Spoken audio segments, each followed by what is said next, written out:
ಇತ್ತೀಚೆಗೆ ನಮ್ಮ ಕನ್ನಡ ಫಿಲ್ಮ್ ಇಂಡಸ್ಟ್ರಿಯ ಖ್ಯಾತ ನಟ ಧ್ರುವ ಸರ್ಜಾ ಹಾಗೂ ನಮ್ಮ ಪೊಲೀಸ್ ಇಲಾಖೆಯ ಡಿಸಿಪಿ ದೇವರಾಜ್ ಅವರಿಗೆ ತಾವು ಮತ್ತು ಗವಿಗಂಗಾಧರ ದೇವಸ್ಥಾನದ ಅರ್ಚಕರಾದಂತಹ ಶ್ರೀ ಶಿವಕುಮಾರ್ ದೀಕ್ಷಿತ್ರು ಇಬ್ರು ಸೇರಿ ಒಂದು ರುದ್ರ ಹೋಮವನ್ನ ಯಾಗವನ್ನು ಮಾಡಿಸಿದ್ರಿ.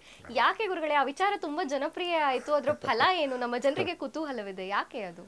ಅಂದರೆ ನಮಗೆ ಈಗ ಅಲ್ಲಿ ಒಂದು ಕಾಶಿ ವಿಶಾಲಾಕ್ಷಿ ಮತ್ತು ವಿಶ್ವೇಶ್ವರ ದೇವಸ್ಥಾನ ಅಂತ ಅಲ್ಲಿ ಒಂದು ಕೋಲಾರ ಹತ್ರ ಒಂದು ಕೋರಗಂಡಹಳ್ಳಿ ಅಂತ ಅವ್ರ ಊರು, ನಮ್ಮ ದೇವರಾಜ್ ಸಾಹೇಬ್ರವರ ಊರದು. ಅಲ್ಲಿ ಪುರಾತನವಾದಂಥ ದೇವಾಲಯವನ್ನ, ಶಿಥಿಲಾವಸ್ಥೆಗೆ ಹೋಗಿದ್ದ ದೇವಾಲಯನ್ನ ಅವರು ಜೀರ್ಣೋದ್ಧಾರ ಮಾಡಿ ತುಂಬ ಅಚ್ಚುಕಟ್ಟಾಗಿ ತುಂಬ ಚೆನ್ನಾಗಿ ಮಾಡಿದ್ದಾರೆ. ಅಲ್ಲಿ ವಿಶೇಷವಾಗಿ ಈ ಅಮಾವಾಸ್ಯೆ ಸಮಯಗಳಲ್ಲಿ ರುದ್ರ ಹೋಮವನ್ನು ನಡೆಸ್ತೀವಿ. ಅಮಾವಾಸ್ಯೆಗೆ ವಿಶೇಷವಾಗಿ ಕಾಲಭೈರವನಿಗೆ, ಆನಂತರ ರುದ್ರದೇವರಿಗೆ ವಿಶೇಷವಾಗಿ ಪೂಜೆ, ಆರಾಧನೆ, ಹೋಮ ಹವನಾದಿಗಳನ್ನು ಮಾಡ್ತೇವೆ.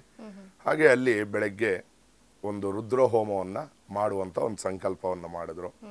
ರುದ್ರ ಹೋಮವನ್ನು ಮಾಡೋದ್ರಿಂದ ನಮಗೆ ನಮ್ಮಲ್ಲಿರುವ ಹಿಂದಿನದಾಗಿರ್ಬೋದು, ಈ ಜನ್ಮದಲ್ಲಾಗಿರ್ಬೋದು, ಪಾತಕಗಳು ಅಂದರೆ ನಾವು ಮಾಡಿರತಕ್ಕಂಥ ದೋಷಗಳು, ಪಾಪಗಳು ಏನಿರುತ್ತೆ, ಗೊತ್ತಿದ್ದೋ ಗೊತ್ತಿಲ್ಲದೇನೋ ನಮ್ಮ ತಂದೆ ತಾಯಿಯನ್ನು ನಾವು ಏನು ಹೇಳ್ತೀವಿ ಅಂದರೆ ತಂದೆ ತಾಯಿಯ ಮಾತನ್ನು ಕೇಳಬೇಕು ಅಂತ ಹೇಳ್ತಾರೆ.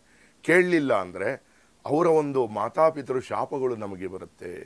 ಅದೇ ರೀತಿ ಗುರುಗಳ ಒಂದು ಶಾಪ, ಈ ರೀತಿಯಾದಂಥ ದೋಷಗಳು, ಪಾತಕಗಳು ಏನಿರುತ್ತೆ ಅದನ್ನು ಪರಿಹಾರ ಮಾಡ್ಕೋಬೇಕಾದ್ರೆ ನಾವು ಆ ರುದ್ರನನ್ನು ಮೊರೆ ಹೋಗಬೇಕು.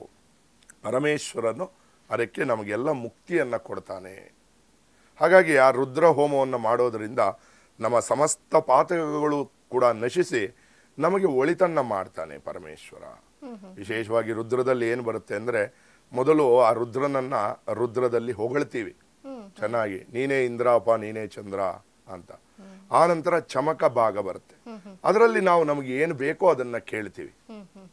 ಈಗ ನಿಮ್ಮನ್ನ ಒಂದು ಅಟ್ಟಕ್ಕೇರಿಸಿ ಅವಾಗ ನಿಮ್ಮ ಹತ್ರ ಏನು ಕೆಲಸ ಬೇಕೋ ನಾನು ಅದನ್ನ ಮಾಡಿಸ್ಕೋಬೇಕು ಅಲ್ವಾ? ಹಾಗೆ ಪರಮೇಶ್ವರನನ್ನ ನಾವು ಒಂದು ಹೊಗಳೋದ್ರಿಂದ ಅಥವಾ ಅವನನ್ನು ಸ್ತುತಿಸೋದ್ರಿಂದ ಅವನು ಭಕ್ತರ ಒಂದು ಬೇಡಿಕೆಗಳನ್ನು ಬೇಗ ಈಡೇರಿಸ್ತಾನೆ. ಹಾಗಾಗಿ ಅದನ್ನು ಅವರು ಆ ಕಾಲದಲ್ಲಿ ಅವರ ಸಂಕಲ್ಪ ಏನಿದೆಯೋ ಅದೊಂದು ನೆರವೇರಿ ಎಲ್ಲರಿಗೂ ಒಳಿತಾಗಲಿ ಅನ್ನೋ ಒಂದು ಉದ್ದೇಶದಿಂದ ಮಾಡಿದಂಥ ಒಂದು ಕಾರ್ಯ ಯಶಸ್ವಿ ಆಯಿತು. ಅವ್ರಿಗೂ ಒಳಿತಾಗಲಿ ಅಂತ ನಾವು ಪರಮೇಶ್ವರನಲ್ಲಿ ಪ್ರಾರ್ಥನೆಯನ್ನು ಮಾಡಿದ್ವಿ.